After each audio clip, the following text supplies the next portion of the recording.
Hi, my name is Tim Couillard, and I'm a physics teacher here at James River High School in the Heroic Imagination. And that's where TED has been such an amazing resource for us, both in my physics with great ideas from around the world and just wondrous stories. It has made such a difference to me and to our students. Students were actually that we went to a couple locations to do a TEDx, and we did our very first. It was just such an honor for us, and part of the reason that I really want to be a part of the TED Classroom project is to be able to come to California to experience TED in person, and then bring that experience back to our TEDx program so that we can grow it and reach out to more people here in the Richmond area. The idea for my talk would be, as a physics teacher, one of the things I feel most is the issue of energy, and to be able to communicate a clearer understanding of energy to people, I think is one of the main goals for physics. And especially in the coming decades, where energy use and energy production is going to be the issue of the next century. And so as I feel like I can contribute to a better understanding, a better perspective, able to the TED community. My idea for a talk would be related to the classic film by Charles and Ray Ames called Powers of Ten. And this is a film that I saw when I was really young and inspired me to think about the universe and eventually to pursue a science teaching career. And Powers of Ten basically starts with the human everyday scale, and then going up by a multiple of 10 each time. We scale up to the size of the planet, the size of the solar system, the size of the galaxy, all the way up to the scale of the universe. And I remember just thinking about that and what an amazing perspective that gives you about life on this planet and life as an individual. So I think that you could do the same thing with energy. And energy is something that is very personal. We use a certain amount, each of us, every day.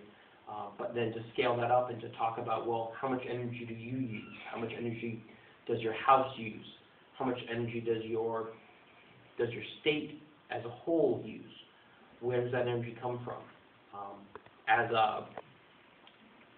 a nation, and ultimately as a planet, what is our total need in terms of numbers? And so we can go from 1 watt at a personal level all the way up to the number of terawatts that the whole planet requires.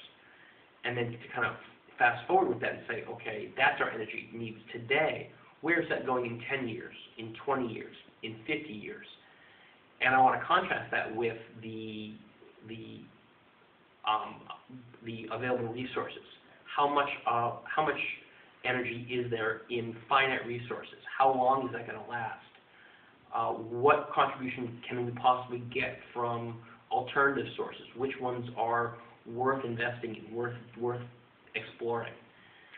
And to really show what here at our school. And one of the things that I investigated was our lighting. Fluorescent lighting in public and commercial buildings is probably the leading source of energy costs. And so they looked at the lighting and did some research, and what they found is by replacing our fluorescent lights with a slightly smaller bulb, we were able to get the same amount of light, but save a tremendous amount of energy. And so they put together their research, and they presented to our school board, and basically made the case to our community leaders that our school system should upgrade its lighting to save energy. And so they did that, and about a year later, the county announced that they were actually going to go through with the lighting upgrade. So last spring, they they paid for all the lights to be changed to these new bulbs, and so after about a 5-year period to pay for the upgrade, we are going to, countywide, we're going to save almost $1 million in energy costs. And it was all because of these students that did the research and made their case to our community, and they made a difference. They absolutely have made a huge impact on our school and our community. And so I think that story by itself would be an important one to share, and I think a great one that fits in with the mission of the TED community, and one that I would be honored to tell at the TED conference in California.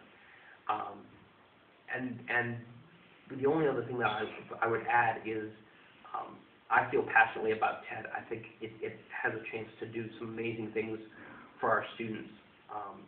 And my passion in wanting to be part of the TED conference and to actually get to come to California, I think that would be a really inspirational story for my students, to show that my passion, my desire to make things better in the world, that you really can do that if you believe in it and you work hard to make that happen. And so I really hope that you'll consider this submission for the TED Classroom project, and that my small contribution to the amazing experience that's TED is truly worth being an idea worth spreading.